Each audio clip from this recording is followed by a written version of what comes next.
महाभारत का युद्ध कौन नहीं जानता है। महाभारत युद्ध के एक बड़े महत्वपूर्ण किरदार थे महाराज शल्य।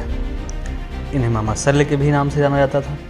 महाराज पांडु की दूसरी पत्नी माद्री के बड़े भाई तथा प्रसिद्ध गदाधर मामा शल्य को जब पता चला कि हस्तिनापुर के सिंहासन को लेकर कौरवों और पांडवों में महाभारत होना तय है, तो मामा शल्य अपनी सेना के साथ युधिष्ठिर की सहायता के लिए चल पड़े। रास्ते में दुर्योधन की बातों में आकर मामा शल्य ने कौरव सेना का साथ दिया।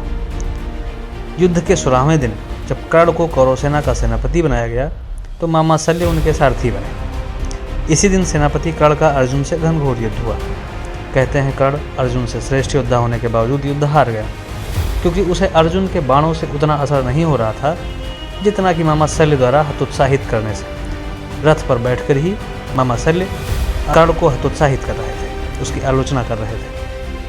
कौरवों की ओर से युद्ध लड़ने के बावजूद मामा शल्य को अपने साथियों के प्रति निराशाजनक बातें करने तथा आलोचना करने के लिए ही जाना जाता है। महाभारत के 5000 सालों के बाद भी मामा शल्य उन जीवंत किरदारों में से हैं जो आज भी हमारे बीच सहजता से पाए जाते हैं। मित्रों, ये कहना बिल्कुल भी अतिशयोक्ति नहीं है कि मामा शल्य के इसी फार्मूले को भारतीय समाज के दुश्मनों ने अपना लिया है और हजारों हजार साल की हमारी सभ्यता की आलोचना करके भावी पीढ़ी के मन मस्तिष्क में हीन भावना भरने का प्रयास कर रहे हैं। भारत की महान सभ्यता जिसकी उम्र का अनुमान लगाना कोई छोटी बात नहीं है।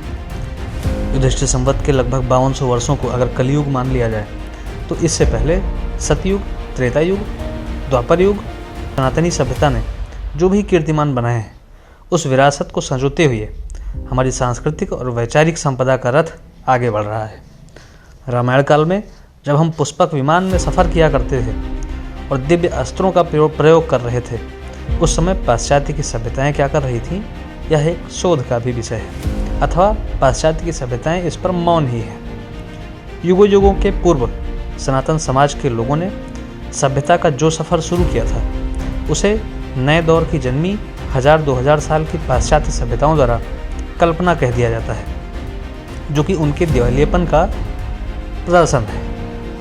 पर इसी दिवालियेपन की पुष्टि पाश्चात्य बुद्धिजीवियों द्वारा भारतीय समाज से ही कराना घोर चिंता का विषय है। पाश्चात्य सभ्यताओं द्वारा हमारे ही बीच शल्य पैदा करके भारतीय विरासत के प्रति हीन भावना का प्रचार करना भारत की विरासत को नष्ट करने का एक पुनः प्रयास है। लगभग 2500 वर्षों से दुनिया की तमाम सभ्यताओं ने भारत पर आक्रमण किया है। इतिहास इस बात का गवाह है कि इतना लंबा संघर्ष झेलने के बाद भी महान भारतीय सभ्यता टस मस न हुई। भगवान राम ने दशरथ का पिंडदान गया में किया था और हम आज भी अपने पूर्वजों का पिंडदान गया में करते आ रहे हैं। यह एक श्रृंखला है।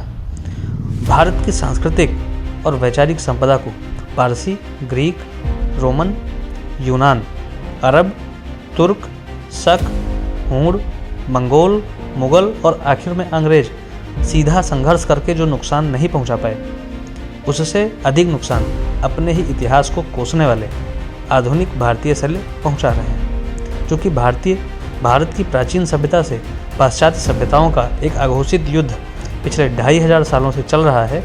अतः उसमें निर्णायक बढ़त बनाने और विजय हासिल करने के लिए अपने ही देश में बैठे मामा शल्यों की बुद्धि शुद्धि की अनिवार्य रूप से आवश्यकता है।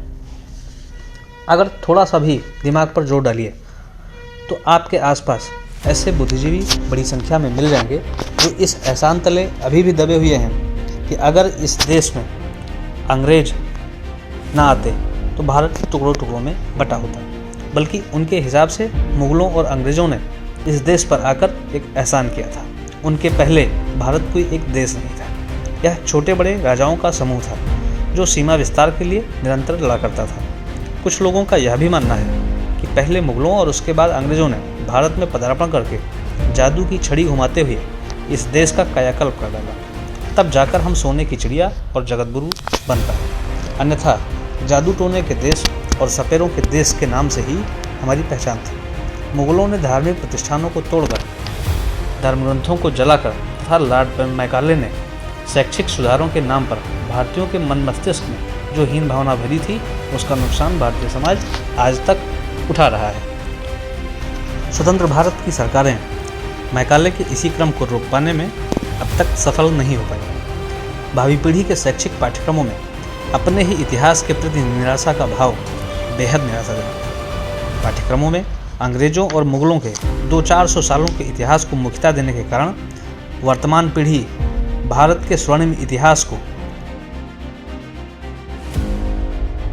हजारों साल में कितनी सभ्यताओं ने जन्म लिया और उनका पतन भी हो गया। भावना का शिकार दुनिया जानती है कि सनातन संस्कृति ही अस्थायी तौर पर अपनी प्राचीनता के साथ दुनिया के नक्शे पर टिकी हुई है। पिछले 2500 सालों से पश्चिम की तमाम सभ्यताओं का सनातन संस्कृति के प्रति द्वेषभाव तथा संघर्ष लगातार जारी है।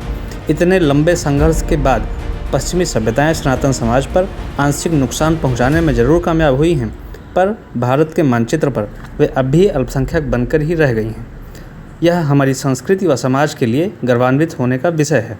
किंतु इसके विपरीत मामा शल्य की तरह हीन भावना से ग्रसित होकर अपने इतिहास को कोसते हुए भारतीय समाज का एक धड़ा अपने को आधुनिक कह रहा है। मौजूदा परिस्थिति में किसी व्यक्ति द्वारा हिंदू देवी देवताओं की उपासना न करने की शपथ दिलाना, भगवान राम पर प्रश्न चिन्ह लगाना, गौरी गणेश पर टिप्पणी करना, भारत तेरे टुकड़े होंगे का नारा लगाना, मनुस्मृति की प्रतियां जलाना, सवर्ण और पिछड़ों में दूरी पैदा करने वाले भाषण देना, कहीं न कहीं शक, हूण, ग्रीक, रोमन, मंगोल, मुगल और अंग्रेज़ों जैसे आक्रमण के बराबर ही हैं।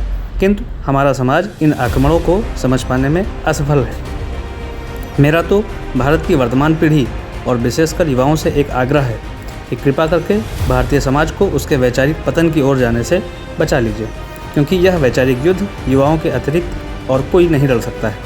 अन्यथा भारतीय संस्कृति का जो नुकसान 2500 सालों में पश्चिमी सभ्यताएं नहीं कर पाई हैं, वो हमारे बीच बैठे मामा शल्य के अनुयायी न जाने अनजाने में कर देंगे। मेरा मानना है कि अपने स्वर्णिम इतिहास को स्मरण करके ही मामा शल्य जैसी हीन भावना को नष्ट किया जा सकता है।